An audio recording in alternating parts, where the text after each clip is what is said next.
Hello बच्चों, आज हम लोग एफटी का पेपर डिस्कस करने जा रहे हैं फेज 4 का, जो कि 22 तारीख को हुआ है। इसका कोड है ए। इसमें हम लोग केमिस्ट्री का सिलेबस डिस्कस करेंगे और केमिस्ट्री का सिलेबस है थर्मोडायनेमिक्स। तो चलिए स्टार्ट करते हैं। इसमें हम लोग 1 बाय 1 क्वेश्चन सॉल्व करते हैं। तो देखो, पहला क्वेश्चन है, under what conditions the reaction is spontaneous at all temperature. किस कंडीशन में रिएक्शन सभी टेम्परेचर पर स्वतः होती है। तो जैसा कि हमें मालूम है कि delta G is equal to delta H minus T delta S, और स्वतः रिएक्शन के लिए, स्पॉन्टेनियस रिएक्शन के लिए ये ज़रूरी है कि डेल्टा जी की वैल्यू निगेटिव हो।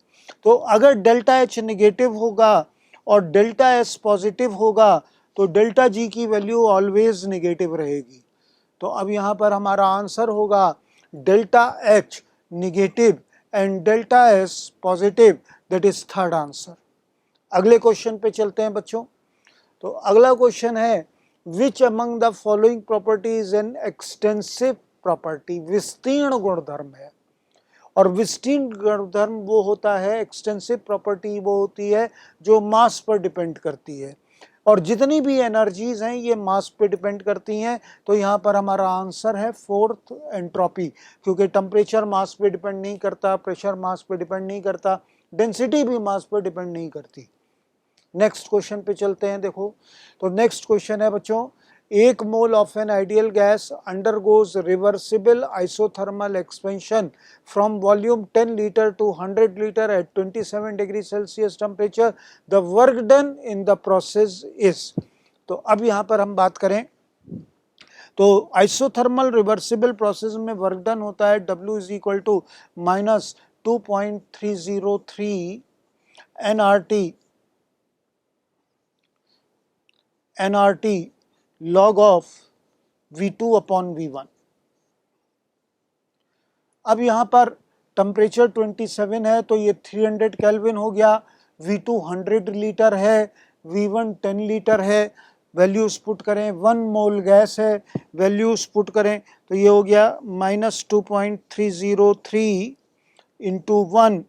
अब आंसर किलो जूल में है तो आर की वैल्यू पुट करोगे 8.314 into 10 to the power minus 3 into 300 temperature in Kelvin into log of 100 upon 10, तो ये हो गया log 10। और इसको आप सॉल्व करेंगे तो ये आंसर आएगा minus 5.7 kilo joule, that is third answer. अगले क्वेश्चन पे चलते हैं बच्चों। तो अगला क्वेश्चन है, if enthalpy change for the evaporation of a liquid at 127 degree Celsius is 20 kilo joule, then entropy change is. तो एंट्रोपी चेंज होता है डेल्टा एच अपॉन टी, और यहाँ डेल्टा एच की वैल्यू किलो जूल में दी हुई है तो इसको जूल में पुट करेंगे 20 इंटू 1000, और टेम्परेचर दिया हुआ है 127 डिग्री सेल्सियस, तो केल्विन में टेम्परेचर हो गया 127 प्लस 273 400। तो ये आंसर आपका आ गया 50 kilo joule, 50 joule per mole.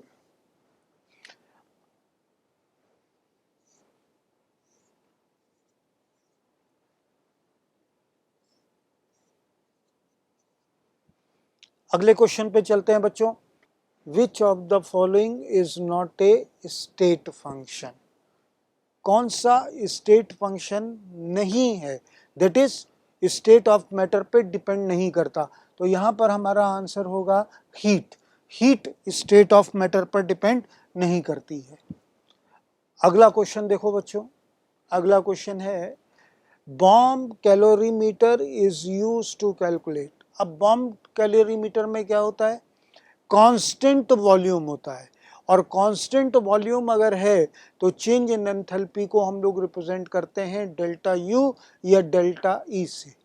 तो यहाँ पर हमारा आंसर होगा डेल्टा यू। नेक्स्ट क्वेश्चन देखो बच्चों, क्वेश्चन है the enthalpy of combustion of carbon is -a kilojoule per mole, then the heat released during the combustion of 0.012 gram of carbon। तो यहाँ पर हम रिएक्शन लिखेंगे C plus O2 gives CO2। CO2 ठीक है, और इसके लिए डेल्टा H की वैल्यू दी हुई है -a किलोजूल, -a किलोजूल।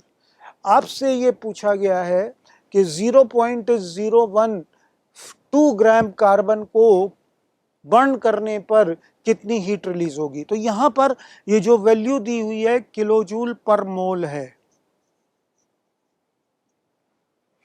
और पर मोल का मतलब हुआ 12 ग्राम कार्बन के लिए को बर्न करने पर जो हीट रिलीज होती है वो A इंटू 1000 जूल है। तो 0.012 ग्राम कार्बन को बर्न करने पर कितनी हीट रिलीज होगी, 0.012 into A into 1000 upon 12, that is equal to A joule. तो हमारा आंसर हो गया 4। अगले क्वेश्चन पे चलते हैं बच्चों। अगला क्वेश्चन पूछा गया है for an isothermal expansion of ideal gas which of the following is not zero. Isothermal expansion में कौन सी वैल्यू जीरो नहीं होगी।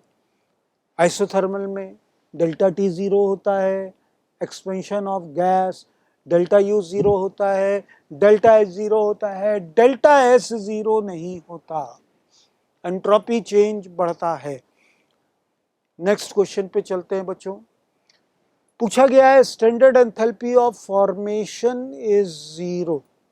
तो स्टैंडर्ड एंथैल्पी ऑफ फॉर्मेशन कब जीरो होती है, जब एलिमेंट अपनी स्टैंडर्ड और स्टेबल स्टेट में होता है। तो कार्बन की स्टैंडर्ड और स्टेबल स्टेट है ग्रेफाइट, तो इसका आंसर आएगा 1। अगले क्वेश्चन पे चलते हैं बच्चों। आपसे पूछा गया है कि for 1 mole of ideal gas Cp minus Cv is equal to. तो we know that Cp minus Cv is equal to होता है NR के, और 1 मोल के लिए N इज इक्वल टू 1 हो गया, तो Cp minus Cv is equal to R। तो थर्ड आंसर हो गया हमारा।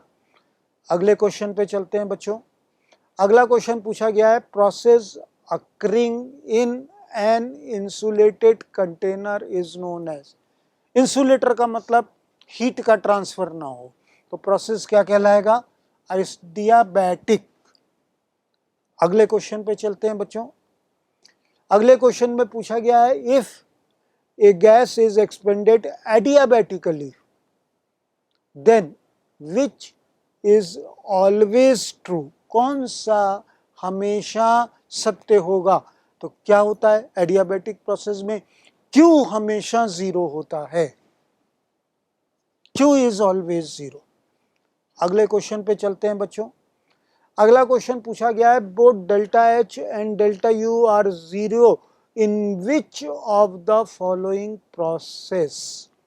पहला बोला गया आइसोबारिक, दूसरा बोला गया एडियाबैटिक, तीसरा बोला गया आइसोकोरिक, चौथा बोला गया साइक्लिक। तो अब साइक्लिक प्रोसेस की बात करें, जहां से शुरू हुआ वहीं पे खत्म, तो डेल्टा एच भी जीरो और डेल्टा यू भी जीरो, फोर्थ ऑप्शन।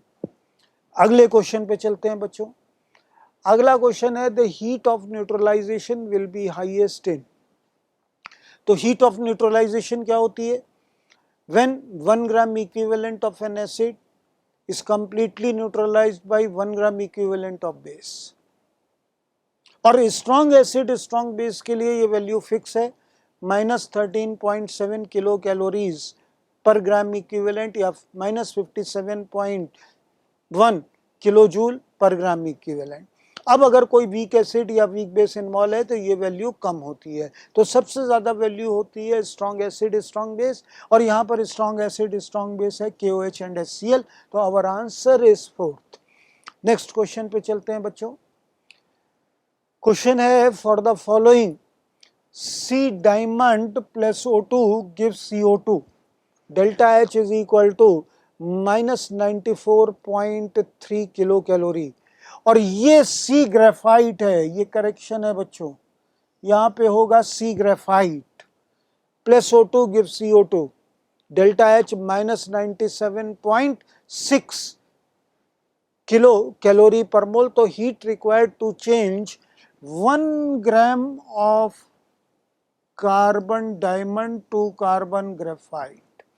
अब देखो C डायमंड प्लस O2 ये गिव्स CO2, डेल्टा H क्या दिया गया, delta H is equal to -94.3 kilo calorie.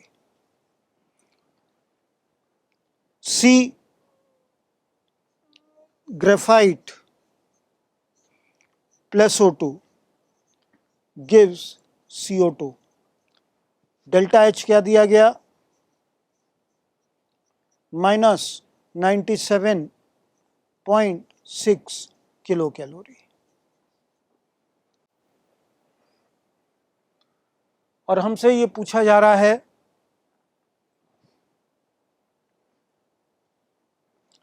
C diamond to C graphite, इसके लिए डेल्टा H क्या होगा।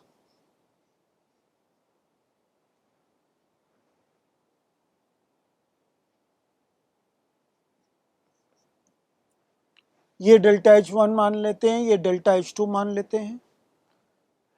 तो यहां पर करना क्या है, हमको फर्स्ट इक्वेशन को एज सच रखना है, सेकंड इक्वेशन को रिवर्स करना है।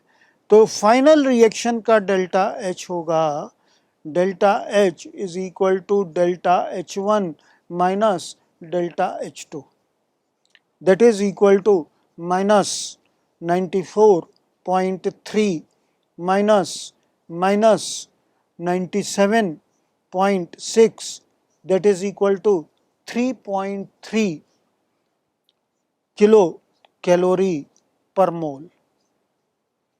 लेकिन आपसे पूछा गया 1 ग्राम के लिए, 1 ग्राम के लिए, और पर मोल का मतलब होता है 12 ग्राम।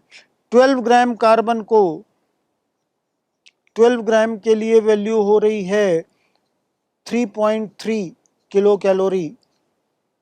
तो 1 ग्राम के लिए क्या होगी, 1 ग्राम के लिए हो जाएगी 3.3 divided by 12, that is equal to 0.275 kilo calorie. 4th answer. अगला क्वेश्चन करते हैं बच्चों। तो नेक्स्ट क्वेश्चन आपसे पूछा गया है 2 moles of an ideal gas expand spontaneously into vacuum। अब वैक्यूम की बात हो गई, P external is equal to 0, और P एक्सटर्नल अगर 0 है तो वर्क डन 0 होगा। First answer. अगले क्वेश्चन पे चलते हैं बच्चों। अगला क्वेश्चन देखो, बहुत अच्छा क्वेश्चन है ये, कि if the bond dissociation energy of XY, Y2, X2 and Y2, all diatomic molecules are in the ratio of 1:1:2.5 and delta H formation is of XY is -200 kilojoule, तो bond dissociation energy of X2 will be, चलिए क्या बोला गया देखो, XY X2 और Y2 की bond dissociation energy का ratio है 1:1:0.5। 0.5। तो इसको अगर मैं x मान लूं तो ये भी x हो गई और ये x/2 हो गई, x/2। अब यहां पे रिएक्शन आपको दी हुई है XY के फॉर्मेशन का डेल्टा H। तो रिएक्शन हम लिखेंगे half x2 plus half y2 gives XY। इसका डेल्टा H हमें दिया हुआ है -200 किलो जूल।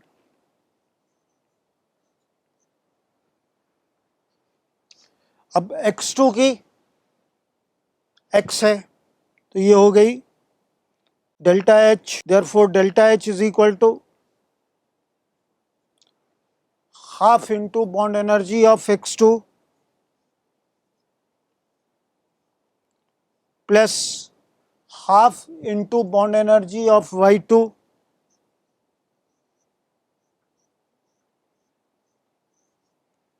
ये टोटल बॉन्ड एनर्जी हो गई रिएक्टेंट की, minus bond energy of XY और XY की बॉन्ड एनर्जी X। तो ये आ गया x/2 plus x/4 minus x, that is equal to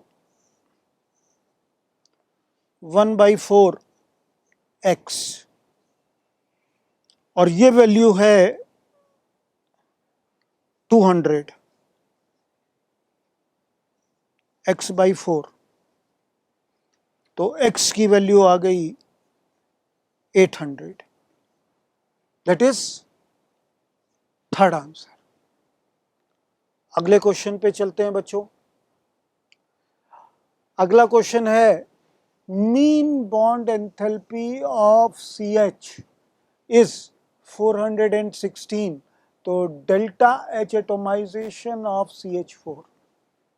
ठीक, CH4 डेल्टा H एटोमाइजेशन का मतलब हुआ कि हमें 4 CH बॉन्ड को ब्रेक करना है कार्बन और हाइड्रोजन एटम्स में,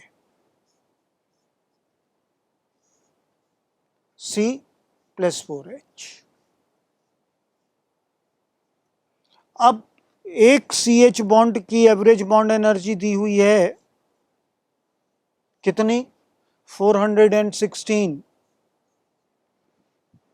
किलो जूल। तो 4 CH बॉन्ड की बॉन्ड एनर्जी क्या हो जाएगी, 4 into 416 kilo joule, that is 1664 kilo joule per mole. अगले क्वेश्चन पे चलते हैं बच्चों। अगला क्वेश्चन है for a 1 mole of monoatomic gas gamma is equal to, ये फैक्चुअल क्वेश्चन है। गामा मतलब Cp/Cv का रेशियो, और मोनोएटॉमिक गैस के लिए ये वैल्यू होती है 5/3। अगले क्वेश्चन पे चलते हैं बच्चों। क्वेश्चन है for A reaction A2B4 gives 2Ab2, delta U is 1.2 kilocalories and delta S is 20 calories per Kelvin at 27 degree Celsius, तो डेल्टा G विल बी। अब हमें मालूम है कि delta G is equal to होता है delta H minus T delta S, और यहां पर डेल्टा U दिया हुआ है, तो हमें डेल्टा एच कैलकुलेट करना पड़ेगा। Delta H is equal to होता है delta U plus delta n g R T. अब यहां पे डेल्टा एन जी की वैल्यू क्या हो जाएगी?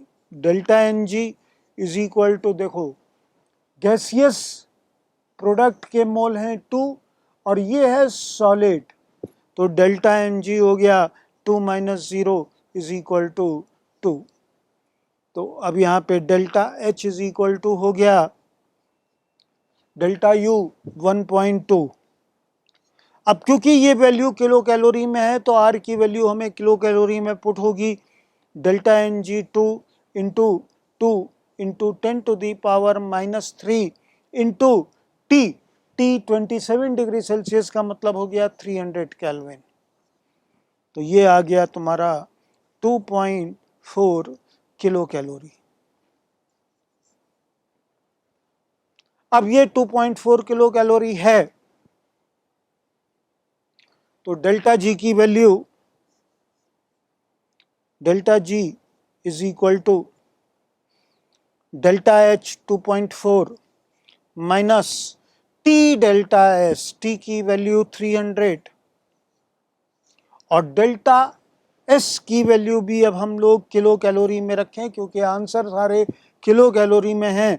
तो ये हो जाएगा इंटू 20 इंटू 10⁻³ तो ये आपका आंसर हुआ 2.4 minus 6 is equal to minus 3.6 kilo calorie. Second, अगले क्वेश्चन पे चलते हैं बच्चों। तो अगला क्वेश्चन है लेटेस्ट एंथैल्पी ऑफ NaCl इज 788 and enthalpy of solution of NaCl is 4 kilojoule.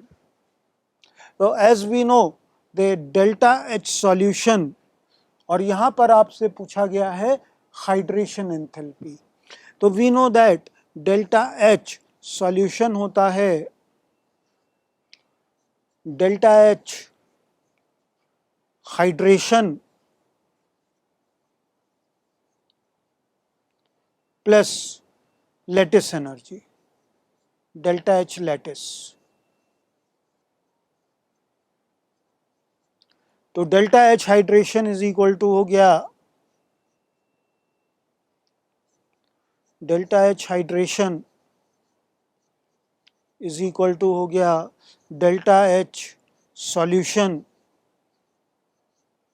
Minus delta H lattice, that is 4 minus 788, that is equal to minus 784 kilojoule. That is our answer is third. अगले question पे चलते हैं बच्चों। तो next question है in which of the following process entropy decreases, किस process में entropy decrease हो रही है? पहला दे रहे हैं sublimation of naphthalene. Sublimation of naphthalene का मतलब हुआ सॉलिड स्टेट से वेपर फेज, तो सॉलिड से वेपर फेज में जा रहा है तो एंट्रोपी बढ़ेगी। दूसरा दे रहे हैं melting of ice. Melting of ice का मतलब हुआ सॉलिड से लिक्विड, सॉलिड से लिक्विड में चेंज हो रहा है तो एंट्रोपी बढ़ेगी। तीसरा दे रहे हैं condensation of water vapours, water vapours को लिक्विड में चेंज किया जा रहा है तो एंट्रोपी क्या होगी? डिक्रीज होगी। तो थर्ड आंसर हमारा हो गया कंडेंसेशन ऑफ वाटर वेपर्स। चौथा दे रहे हैं denaturation of protein. Denaturation of protein में बॉन्ड ब्रेक होते हैं तो एंट्रोपी इंक्रीज होती है। तो ये था हमारे आज के पेपर का डिस्कशन। इसमें हम लोगों ने 1 बाय 1 क्वेश्चन सॉल्व किए। Thank you.